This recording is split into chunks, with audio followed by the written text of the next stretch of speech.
Samahan niyo po ako sa aklat po ng mga gawa.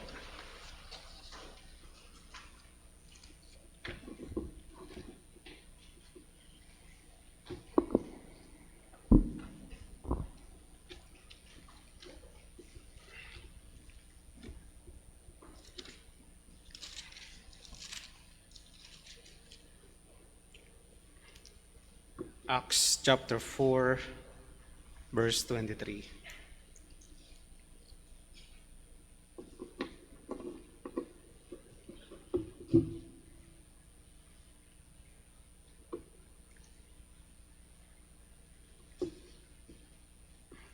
Aklat po ng mga gawa, kabanatang 4, talatang 23. When they were released, they went to their friends and reported what the chief priests and the elders had said to them. When they heard it, they lifted their voices together to God and said, Sovereign Lord, whom made the heaven and the earth and the sea and everything in them, who through the mouth of our father David, your servant, said by the Holy Spirit, why did the Gentiles rage and the peoples plot in vain? The kings of the earth set themselves, and the rulers were gathered together against the Lord and against his anointed.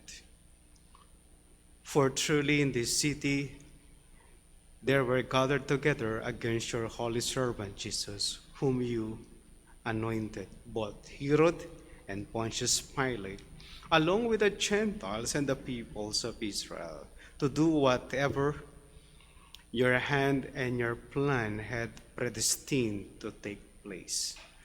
And now, Lord, look upon their threats and grant to your servants to continue to speak your word with all boldness, while you stretch out your hand to heal, and signs and wonders are performed through the name of your holy servant Jesus. And when they had prayed, the place in which they were gathered together was shaken, and they were all filled with the Holy Spirit and continued to speak the word of God with boldness. Manalangin po tayo.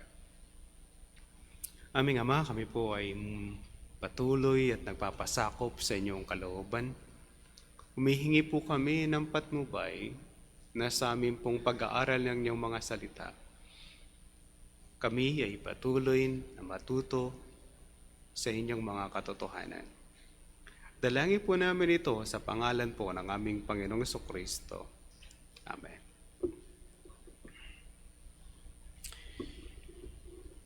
Ang pagsubok ay maliban sa bibigyan kanya ng katatagan, ito naghahatid sa atin sa ating mga tuhod para manalangin sa ating Diyos. Minsan nakakalimutan na natin ang manalangin, minsan nakakalimutan na natin ang magpakumbaba sa Diyos, o dili kaya we prayed, nananalangin tayo. Pero minsan nakakalimutan natin na yung puso natin hindi na siya nakasabay sa ating pananalangin. Kaya minsan pagka mayroong persecution at pagsubok sa buhay natin, isipin natin o i-test natin, yung prayer ko ba before the persecution at yung prayer ko sa time na to, parehas ba yung bigat? Or sometimes we took light yung ating mga prayers at mas nakatuon tayo sa ating mga personal na mga bagay sa mundong ibabaw. As we move on, mga kapatid, sa ating pag-aaral, naghatid sa matinding pananalangin sa mga mananampalataya ang masidhing pagsubok at pananakot ng mga chief priests and elders sa Jerusalem para sa mga mananampalataya. Ating puntong hayan, prayer for boldness, pananalangin para magkaroon ng katapangan. At nahati po yan sa tatlo. Yung verse 23, ang dahilan kung bakit sila nanalangin, Ang verse 24 hanggang 30 ang kanyang nilalaman ng kanilang panalangin. Ang verse 31 ang bunga nito o ang pagtugon ng Diyos. The reason, the content, and the answer. The reasons, the content, and the answer. Alalahanin natin mga kapatid ang setup in chapter 4. Ang kwento ay hindi pa po natatapos. Nagsimula pa tayo sa chapter 3, umabot tayo ng chapter 4, at malaki po yung emphasis o pagbibigay pansin ni Dr. Lucas sa kwentong ito. Hindi itong binanggit lang, merong nangyaring ganito, at it's simplify na ganun lang. Meron siyang gustong ipakita sa atin sa lahat ng bumasa ng Aklat ng Gawa sa unang panahon, kung bakit ganito kahaba yung segment. No, marami namang kwentos na nangyari sa mga apostoles, but kapag meron silang gustong i-emphasize, binibigyan talaga ito ng pansin, o dili kaya mahaba po yung mga detalye para dito. Ano po, and ang kwento ay nakapagpagaling sila ng isang lumpo sa pangalan ng ating Panginoong Jesucristo na taga Nazaret, at binanggit at sinabi kung sino ito, and then nagkaroon sila ng pagkakataon na ibahagi din ang kwentong ito sa iba pang mga tao sa kanilang paligid. Sa oras na sila'y mananalangin at nalaman ng mga tao doon, ng mga Saduceo at gayon din ng iba pang mga bantay ng templo na ito'y nagtuturo about resurrection. Kaya sila ay inaresto. Kinabukasan, nagkaroon sila ng pagkakataon na makausap ang Sanhedrin.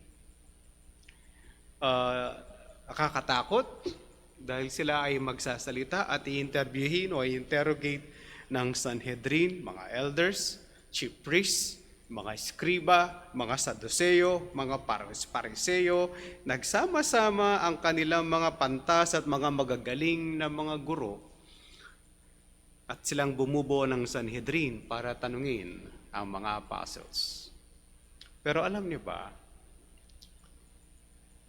gano'n naman ang kanilang kalagayan. Interrogation man ang nangyari sa kanila.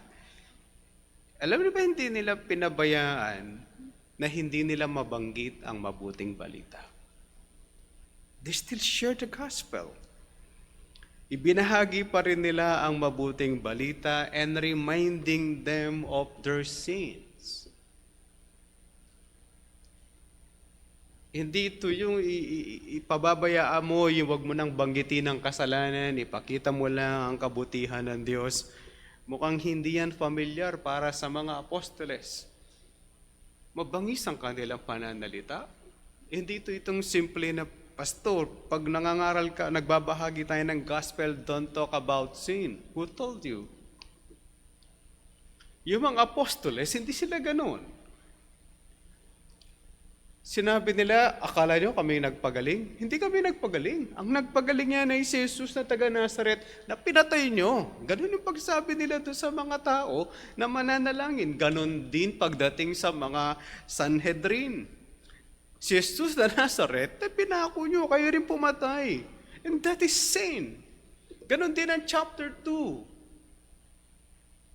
Hindi nila sasabihin ay ang Diyos ay mabuti at napakabait at meron siyang inhandang tahanan sa atin. That's true. Pero mga kapatid, hindi pwedeng hindi mabanggit ang sin. Why? Kung hindi natin pag-uusapan ng kasalanan, ahanin niyo ang langit. Why would I need Christ? Bakit ko kailangan si Kristo kung wala akong kasalanan? Kung hindi ako guilty sa sin, bakit ko kailangan si Jesus? Hindi ko kailangan. Wala akong kasalanan eh. Sabihin mo lang kasi, pastor, mabuti siya. Mabuti talaga siya. At mas ma-appreciate mo ang kanyang kabutihan kapag naisip mo at nalaman mo gaano kabigat ang kanyang ginawa para sa iyo. Saan ka naman nakakita? Napupuot ang Diyos at galit na galit sa iyo, siya pang magbabayad ng kasalanan mo. Saan ka nakahanap ng ganun? Meron bang ganun? Yung anak mo binugbog, nilapastangan yung anak mo, tapos para hindi makulong yung tao, papatayin yung isang mong anak para bayaran yon kasalanan ng bumugbog sa anak mo. Payag ka? O kaya bugbugin ka nila, tapos pagkatapos ka nilang bugbugin para hindi sila makulong, papatayin yung anak mo kaysa isang mong anak para walang makulong kahit isa sa mga yon. Payag kayo? Saan kayo makakahanap ng ganun? Walang taong ganun. Wala kayo mahanap ng ganun that you will offer your son for the death of wicked, masamang, walang kwentang nilalang, iaalay mo pang anak mo.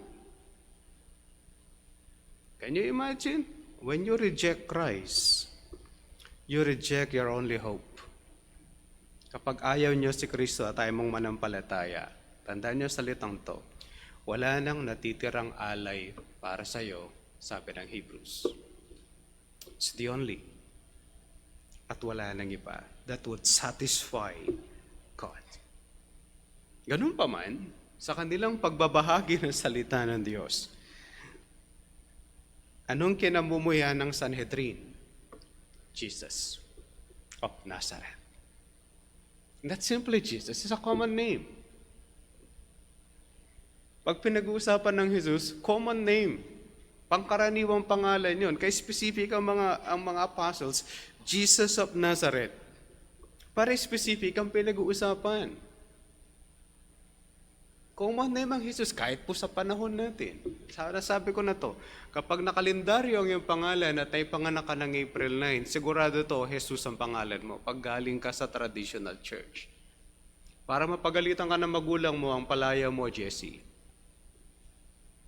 Ganun yun eh. It's just a common name. Kaya nga sila, nililinaw nila, Jesus of Nazareth. Jesus the Son of God. Jesus the Son of Man. Specific ang kanilang paglalagay kasi nga common name siya. Pero anong iniwan ng Sanhedrin sa kanila? Huwag niyo nang ipapangaral o babanggitin ang pangalang Jesus na yan sa Israel. Bawal na ipangaral, bawal i-preach. Huwag kayong mag-alala, darating yung panahon, ibabawal na sa Pilipinas. Palala ng palala ang Pilipinas. We keep on copying. Pilit natin kinokopya ng American system. Kung ano yung sistema ng Amerika, dinadala natin dito. And ang mga mababatas natin, kung ano yung pabor sa kanila, sa kanilang kalokohan, ganun ang gagawin nilang batas. Sino yung nag-propose na i-approve ang divorce? Yung dating Speaker of the House na mayroong ibang asawa. Sino pa yung isang nagpo-propose? Yung pangalawang senador na 3 naging asawa. Yung pinaka-chismosong senador ng Pilipinas. Yung nasa TV lagi. 3 asawa nun eh. Iba-iba, naka-3 palit na siya ng asawa kaya siya nagpo-propose ng divorce. Sila yun. Maghanap kayo na senador na matino doon, na buong pamilya niya na nag-a-apply siya for divorce. Wala kayong mahahanap. Ang meron, yung naging 3 yung asawa, naging 2 yung asawa, pinagsawaan na yung asawa, yung dating presidente na nangre-rape ng katulong, na nanyansing ng katulong, tapos iba na yung asawa niya, hindi niya pinakasalan yung asawa niya ngayon, na malapit na siyang hindi na makababa ng hagdanan, hindi pa rin niya pinakasalan yung asawa, yung kinakasama niya. Yan ang idea nila eh. Kokopyahin natin at papunta na tayo doon. Papunta yung Pilipino sa bagay na yun. At anong gagawin natin? When the gospel is not allowed to be preached. Ngayon, malaya kami nakakapangaral sa school, pero hindi po lahat ng principal payag. Hindi po lahat. Hindi po lahat ng principal pinapayagan kami na magbahagi ng salita ng Diyos. Merong ayaw. Merong gusto. Merong ayaw. Kasi nga may istorbo daw yung klase, but it depends on the principal. Kaya itong mga apostles, si John, and Peter, nung sinabihan sila ng ganon, etong kanilang unang ginawa, mga kapatid. pumunta sila sa kanilang mga kasama. Tingnan niyo po ang verse 23. When they were released, okay, nakalaya na sila uli. Ano ang ginawa nila? They went to their friends. We assume, mga kapatid, na hindi to yung buong church na mga nasa Jerusalem. Wala pong komentaryo na nagsabi, Pastor, yan yung church. Pwedeng oo, pwedeng hindi. Bakit pwedeng oo? Dahil magkakasama sila at marami panahon nito ng pagsisimula ng simbahan. Pwede po yan. Pero hindi siya pwede, masyado silang malaki. Okay, masyado silang marami. 5,000 ito, mga kapatid. It is assumed na 5,000 na yung mananampalataya sa Jerusalem at this time. Mukhang hindi yan the whole church. Kaya hindi yan the whole na nagkaroon ng mananampalataya. And besides, hindi po nabanggit yung mga apostles na iba. Mukhang nagbabahagi na sila ng salita ng Diyos sa ibang mga lugar. Kaya dalawa lang yung pumunta sa temple to pray. Intindihin natin mga kapatid, it can be but yung mas maraming posibilidad, hindi yan yung buong 5,000 na mga mananampalataya.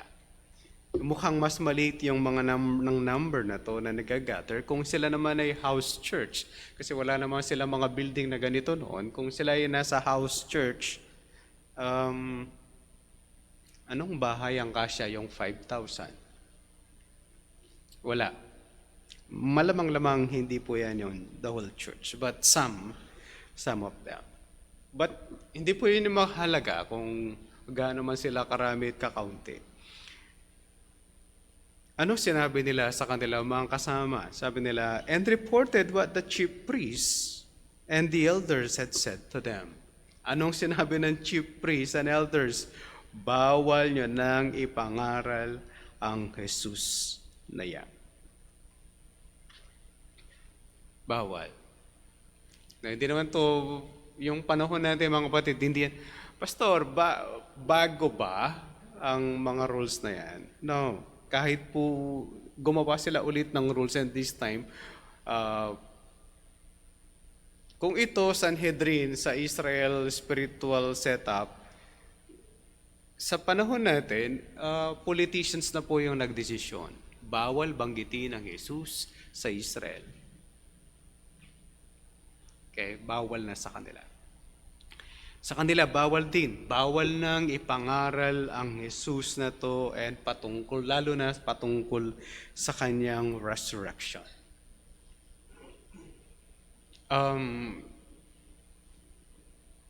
Malungkot ba ang balita?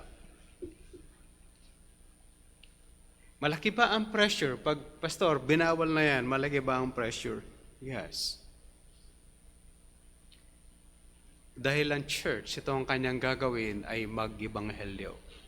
Magbahagi at ibahagi si Jesus sa iba. Kung bawal na, paano pa nila ito ibabahagi? Kung sila ay, sipin nyo yun, pwede namang magkwento ng iba yung apostles. Let me try it. Pwede na lang ikwento, binawalan kami, pero ito yung sinabi namin. Ito yung sinabi namin, we rather obey God than man. Pwede nilang sabihin, nung tinretan nila kami, ibinahagi pa rin, habang ini-interrogate kami, pwede pa, ibinahagi pa rin namin ang salita ng Diyos.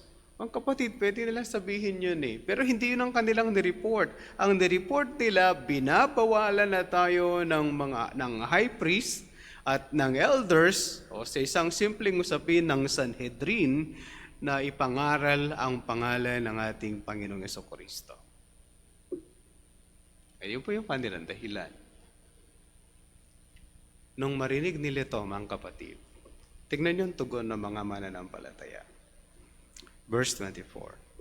When they heard it, they lifted their voices together to God and said. Ano yung ginawa nila? Ang kapatid, nanalangin sila uli. Kaya pagka may persecution na trial sa buhay natin, o mayroong pagsubok, minsan ito yung maghahatid sa'yo para ikaw ay lumuhod. Pero pag walang ganito, ano yung emphasis natin sa prayer? Ano yung emphasis natin sa prayer?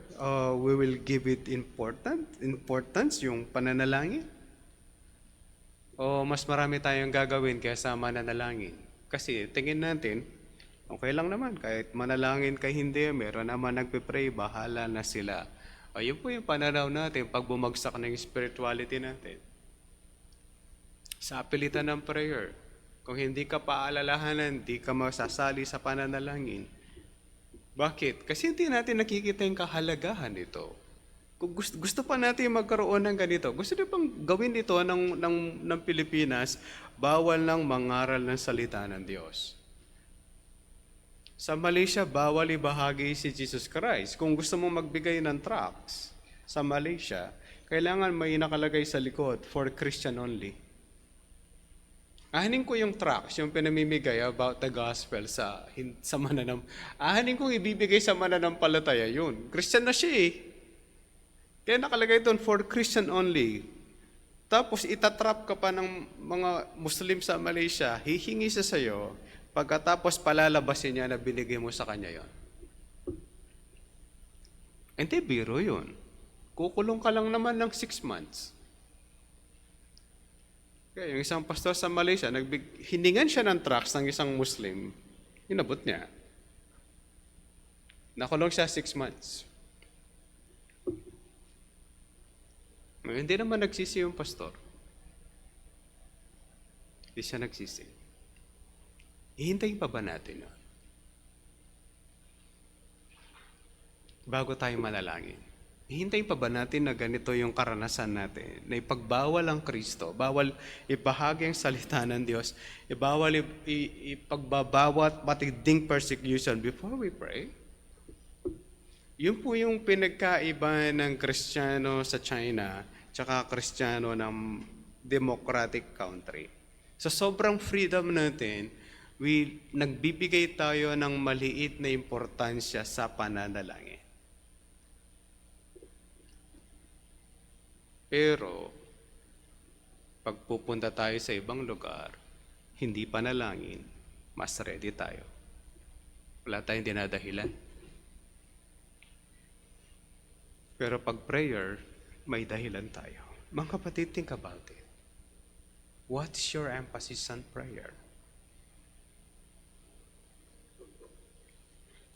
Kapag ibinigay yung list sa atin, nakita natin sa Facebook, nakita nyo, isinend sa atin sa tinext sa atin, pinagpapray mo ba sila?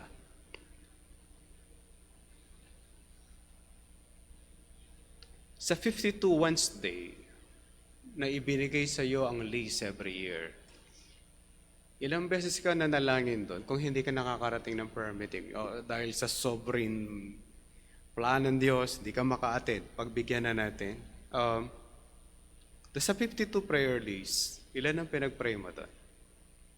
Pastor, meron kang hindi nagbigay. O sige, bawasan natin ng 2. Sa 50, sa 50 prayer list na binigay sa iyo, ilan ang pinag-pray mo doon?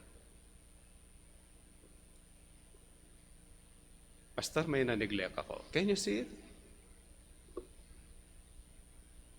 Ganon kababa yung spirituality natin. Doon tayo maiinggit doon sa mga persecuted churches. Yung Kristiyano doon sa North Korea are more prayerful than Christians in the Philippines.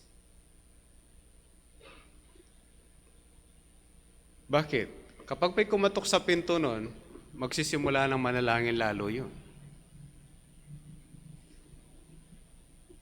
Sa Pilipinas, pag may kumatok, saan tayo pupunta? Saan tayo mamamasyal? Yung prayer, neglect mo na yan. And that's the way it is. Ganon tayo kababa. Pero yung nasa North Korea, pag may kumatok sa pinto, mananalangin yun. Dahil pag sila na-discover yung mga Kristiyano, kulong yun at bugbog. Sa Pilipinas, kumusta tayo, mga kapatid? 52? Pastor, 50 lang. Sige, pagbigyan natin, 50. Ilan ang pinag-pray mo doon sa list? Meron maganda naman nagta-thumbs up. Minsan lalagay ka pang pa ganun. Tama na yung ganun. Pinag-pray mo ba sila? Hindi, pa ganun lang. May sakit si ano? Pa ganun. Pinag-pray mo ba siya? Madaling magpindot eh. That's the danger. Kala mo naman inubos yung buong araw mo para manalangin. Ang sagot mo lang, ganyan. Pinag-pray mo ba? Yan ang mga tanong. Did you pray for it? Gusto muna natin ma-persecute? Gusto niyo munang gumapang tayo sa hirap before we pray? Sila mga kapatid, naranasan nila to, pinagbawal, what they did is nanalangin sila kaagad. And let's see the prayer. Tingnan niyo po yung content ng prayer nila. Sabi nila, Sovereign Lord, who made the heavens and the earth, and the sea and everything in them. Ito po yung kanilang lalapitan na Diyos. Soberanong Diyos, soberanong Panginoon, gumawa ng langit at ng daigdig at ng dagat ang lahat na nandun. Okay? Ito yung kanilang Diyos. The Sovereign Lord, ang soberanong Diyos na manlilikha ng lahat ng bagay. Then they will quote, sabi niya, who through the mouth of our father David, your servant, said by the Holy Spirit, nagsalita ang Diyos sa pamamagitan ni David, sa pamamagitan ng banal na Espiritu. Specific sila, Sabi niya, why did the Gentiles rage, and the peoples plot in vain? The kings of the earth set themselves, and the rulers were gathered together against the Lord and against His anointed. Mga kapatid, sa specific, bakit sila gumagawa nito? Mga kapatid, bago ko puntahan ang Psalm 2, which pinagkuhanan po niyan, lubusin ko na. Humango sila ng ganitong mga linya. It's so specific na kung saan sinasabi nila to sa Diyos, Panginoon, ito yung sinabi mo sa pamamagitan ni David, sa pamamagitan ng banal na Espiritu, kung bakit ang mga hintil, ang mga pinuno ng daigdig ay nagsama-sama para labanan ang kayo at ang inyong pinili. Ang kapatid, tingnan niyo yung paglalagay nila, The rulers, the kings of the earth. The Romans, si Herod Antipas, mga Israelita, ang mga pari. Verse 27. Mamaya babalik ako doon pupuntahan natin yung Psalm 2.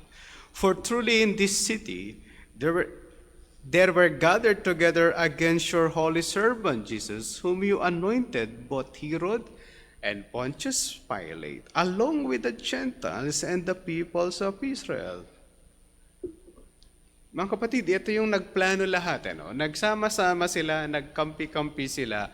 Si Herod Antipas, si Pontius Pilate, na ayaw naman niyang gawin, pero ginawa niya pa rin because yung tao ay sumisigaw at malapit na magkarayot. Yung mga Gentiles, that's Roman soldiers, at yung mga mamamayan ng Israel. Kung babalikan niyo po yung quotation na kinuha nila, mga kapatid. They're not simply Gentiles. Yung Gentiles at yung mamamayan ng Israel, ang mismong lumaban kay Jesus na pinili ng Diyos. Why? Bakit? Verse 28. To do whatever your hand and your plan had predestined to take place. Plano pala ito ng Diyos na papangyari ang lahat na mamatay ang Kristo doon sa krus. Okay? At tutupad. And then sabi niya sa verse 28, and now, Lord, look upon their threats and grant to your servants to continue to speak your word with boldness. Kita niyo yung prayer nila, mga kapatid. Tingnan niyo mabuti yung prayer. Kasi yung una is just the adoration and supplication sa pagsabi nila, yung invocation nila sa Diyos bilang manglilikha, yung invocation nila sa Diyos as the author of David's word, binigay lahat yon sa Diyos. Tapos yung prayer part nila, mga kapatid, iba yung prayer nila eh. Sabi niya, grant your servants to continue to speak your word with all boldness.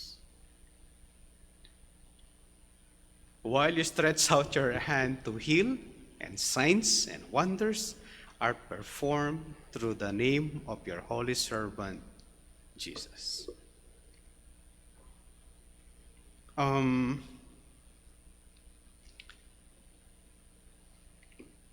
Bakit ko gustong pansinin ang bagay na to? Mga kapatid, pansinin mabuti yung prayer and then pupunta tayo mamaya sa Psalm 2. Ang prayer lang nila, mga kapatid, is to grant them boldness to speak the word. Pastor, pwede ba silang magsabi ng iba? Alam niyo kung ako hindi ganyan sa akin eh. Kung ako hindi ganyan. But iba yung sa kanila. Iba yung paglalagay nila ng kanilang prayer. No, iba yung paglalagay nila ng kanilang prayer. Ang panalangin lamang nila is magkaroon sila ng tapang na may bahagi ang salita ng Diyos. Kailangan ba yun? Yes. Gaano kahirap at kadali ibahagi ang mabuting balita? Sa inyo kanyong mga sariling panahon, sa inyong sariling pagkakataon, hindi mo alam kung meron kayong open opportunity o meron kayong pagkakataon na may bahagi ang salita ng Diyos. Kung meron, gaano siya kadali? Madali bang sabihin, kailangan mo magsisi sa iyong kasalanan, panampalataya ka sa ating Panginoong Jesucristo? Kaya yung request nila, mga kapatid, mahalaga siya dahil hindi to madaling sabihin. Ang tanong mo is, paano ko siya sasabihin? Paano ko papasok? Anong introduction ko para mabanggit ko sa kanilang mabuting balita? By the way, pag binabahagi po natin ng mabuting balita, it doesn't mean it's a complete, detailed patungkol sa kaligtasan. Minsan wala kayong pagkakataong ganon.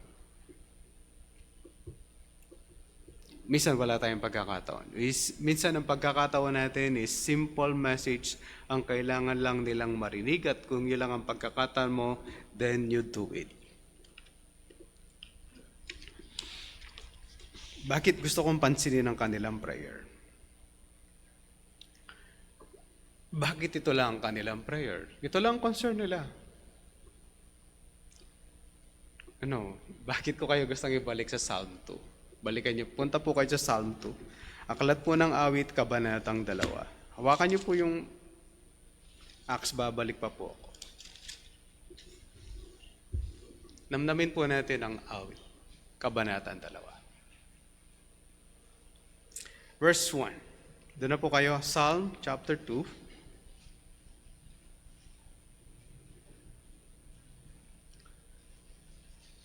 Sabi na, why do the nations rage and the peoples plot in vain? The kings of the earth set themselves and the rulers take counsel together against the Lord and against His anointed. Parehas siya, no? Tama ba? Yung pagkuha nila, mga kapatid, halos eksakto siya. Mga kapatid, tandaan niyo to. Yung isinabi po ni Pedro yon o nung mga mananampalataya yon habang nananalangin sila, it came from memory. Na hindi po ito nagbukas muna sila ng Bible nila ng scroll, tapos binuksan. It came from their memory yung line na to. Kaya tayo, minsan, pabaya tayo sa verse ng Bible eh. Di man tayo nagme-memorize. Nagme-memorize pa ba kayo? O wala kayo na-memorize na verse? Yung memory verse mo na lang hanggang kamatayan kasi that's my memory verse for life. Tingnan niyo po yung verse 3. Let us their bonds apart and cast away their cords from us. He who sits on the heavens laughs. The Lord holds them in derision. Alam mo na din nila sinali to. Sa kanilang pananalangin, hindi nila sinabi, Panginoon, pagtawanan mo sila. Hindi rin nila sinabi yung mga susunod. Then He will speak to them in His wrath and terrify them in His fury, saying, As for me, I have set my king on Zion, my holy hill. I will tell of the decree. The Lord said to me, You are my son, today I have begotten you. As of me, and I will make the nations your heritage, and the end of the earth your possession. You shall break them with a rod of iron, and dash them in pieces like a potter's vessel. Kung ako yung nandun and praying for that, Panginoon, wasakin mo sila kamukha ng banga. Hambalusin mo sila, wamin Diyos, ng iyong nung tungkod para itong Sanhedrin na to ay mawala na bilang hadlang sa amin. Di ba mas maganda sana yun? Di ba? Tama ba? Ang Panginoon mo to eh. Ito yung Diyos mo. Nakita mo that your God, the Lord Jesus Christ had resurrected. Ang Panginoon ay nabuhay na manguli. And then here you are praying. Ang pinag-pray nila is boldness. Hindi yung kapahamakan ng Sanhedrin.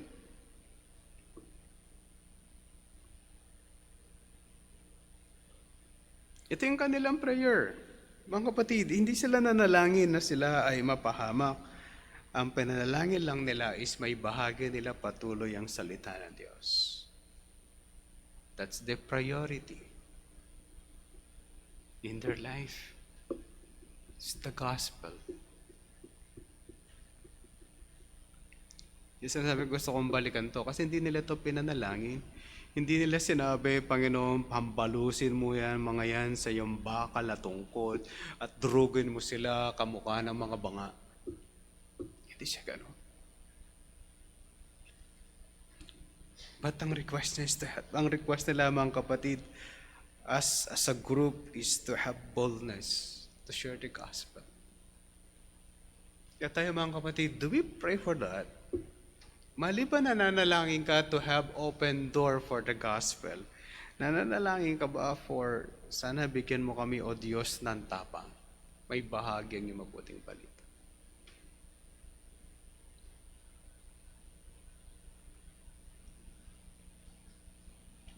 Mahalaga ang mga anak natin makatapos sa college. Magkaroon ng magandang buhay. Pero kung siya pupunta sa impyerno, kawawa siya. Kumukulong nga supre yun. Habang ikaw kasama mo ang presensya ng Diyos, kasama niya ang demonyo sa kumukulong nga supre. Kapatid, what's your priority? Hindi ko sinasabing hindi niyo siya tuturuan, paaralin, patapusin ang kolehiyo. Gusto lahat natin yun para pag wala na tayo o sa kanilang mga sariling pamumuhay, they could live on their own. But when they go to hell, it's a burning sulfur with the devil na tuwan-tuwa sila ngayon, nakasama siya sa pamumuhay sa sansinukob.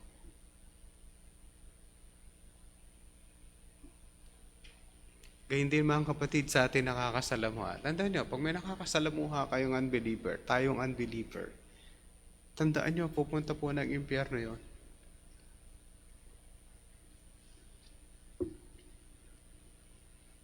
Hindi ka ba naawa sa kanya? Panginoon, Pastor, God is sovereign. Yes. But we still pray. Ibabahagi pa rin natin ang mabuting balita sa kanya. Nung tinanong siya ng Diyos si Isaias, whom shall I send? Anong tugon ni Isaias? Send me, Lord. but I have an unclean lips. Pero sino tumulong sa kanya? Ang Diyos. Yung baga ay ilinagay sa labi ni Isaias para maging dalisay ang kanyang pananalita.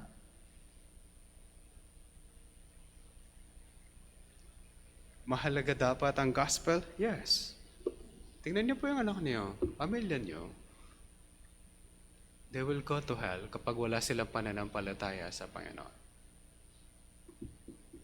Sila man ang maging pinakamayamang tao sa balat ng lupa at pupunta sa impyerno. Anong masaya dun? Short-lived lang pa naman ang buhay dito. Pakikinabangan mo ang iyong pinag-aralan ng aabot ka ng edad 22. Hanggang kailan mo yung pakikinabangan? Pag age 60, paparetire ka na kung di ka pa mamamatay. Pag age 60, pension na lang ang makukuha mo. Kung meron kang business, then it will exist. Pagkatapos, Pastor, merong maganda. Pag umabot ka ng 80, meron kang 10,000. Kung may budget ang DSWD. Hindi naman nila linagyan ng budget. Basta't pagka 80, bibigyan kang 10.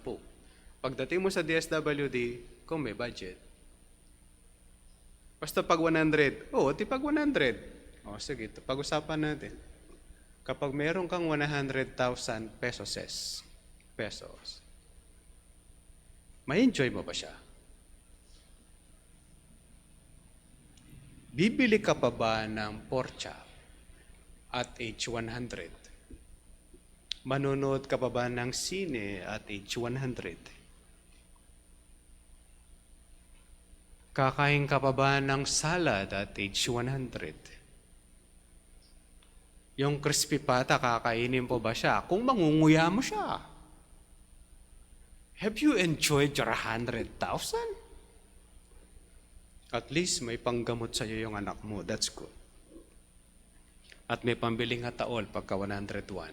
Hindi ba kaabot ka pa ng 300? Let's assume, umabot ka na ng 101, 1 million na yata yun. Bibilang ka nila ng wheelchair. Hindi mo naman siya maitulak, sila rin ang magtutulak para sa iyo.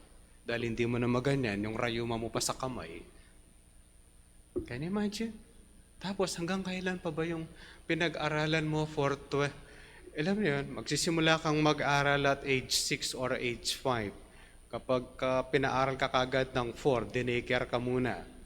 Tapos nakibugbugan ka muna, tapos kinder. That's K to 12, that's 13 years. Nag-aral ka 4 years. 17 years ka nang nag-aaral. Nag-board exam ka, another year. 18 years ka na nag-aaral. Sana hindi ka bumagsak. Kasi para 18 years lang yung pag-aaral mo. Nag-masteral degree ka para tumaas yung sweldo mo.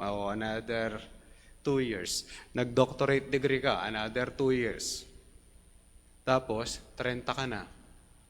Magre-retire ka na 60.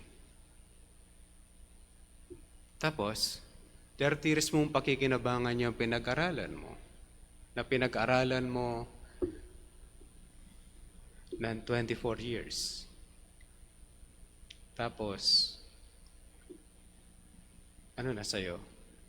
Tapos pag napunta ka sa impyerno, buhay na walang hanggan po yun.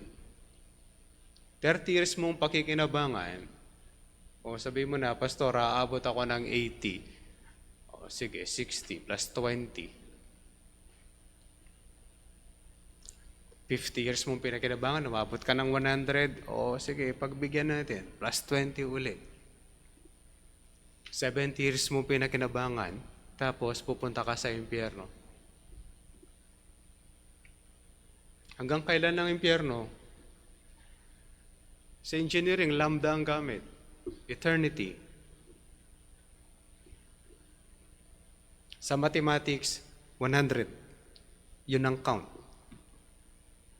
Pag eternity, pag ganun siya. Sige nga.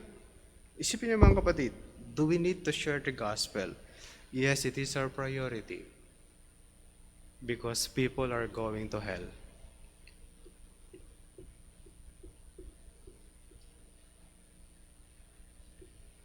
Yun po yung malungkot na bahagi po. No?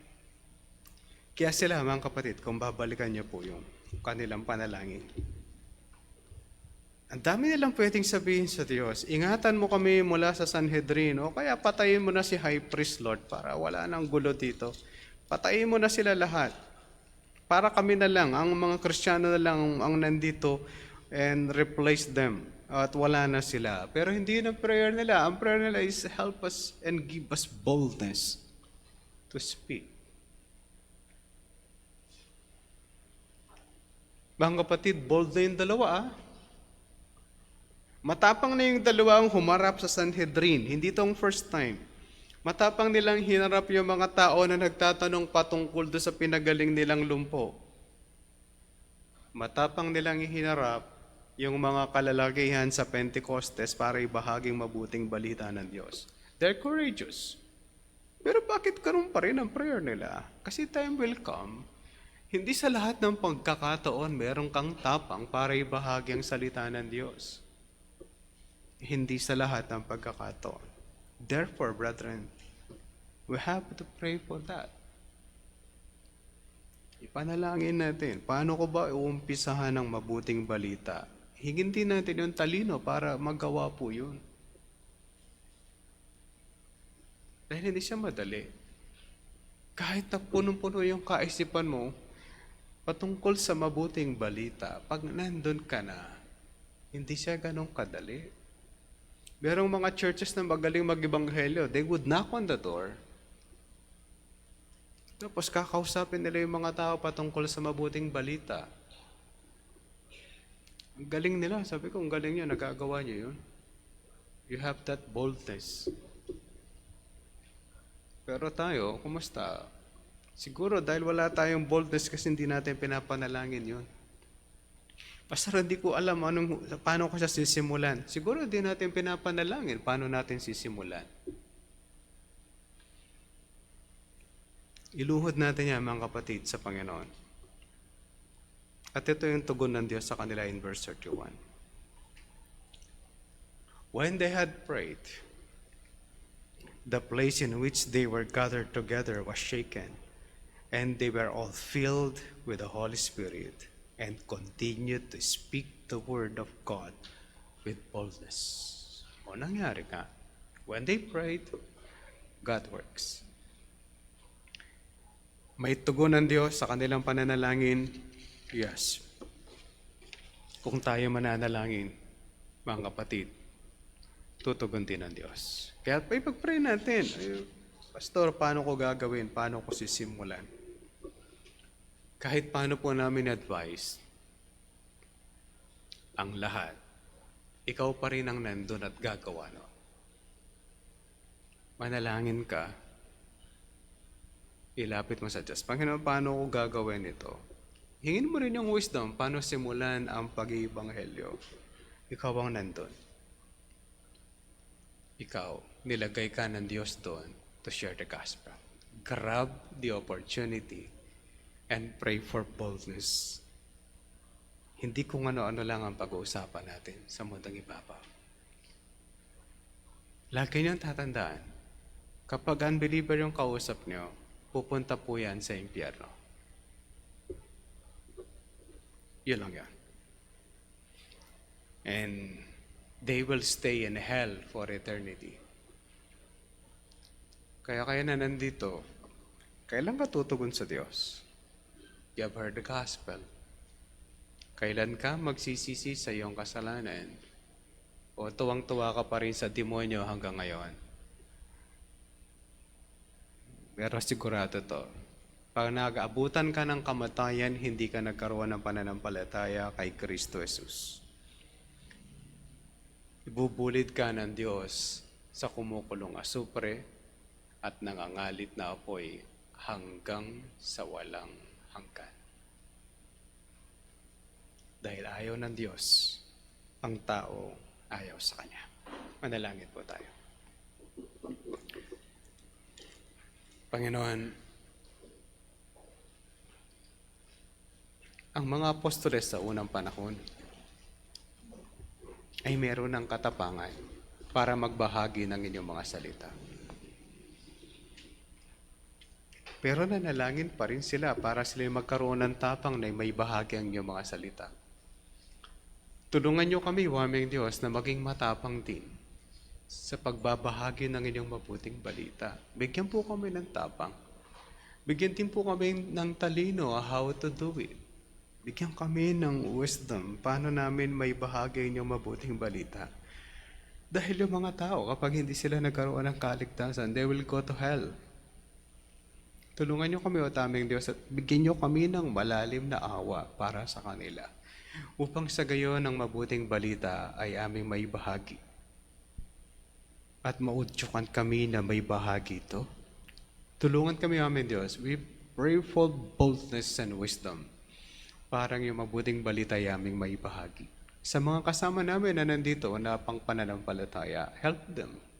Kaawaan niyo sila, o aming Diyos. Bigyan sila ng pagsisisi at bigyan sila ng pananampalataya sa aming Panginoong Jesucristo.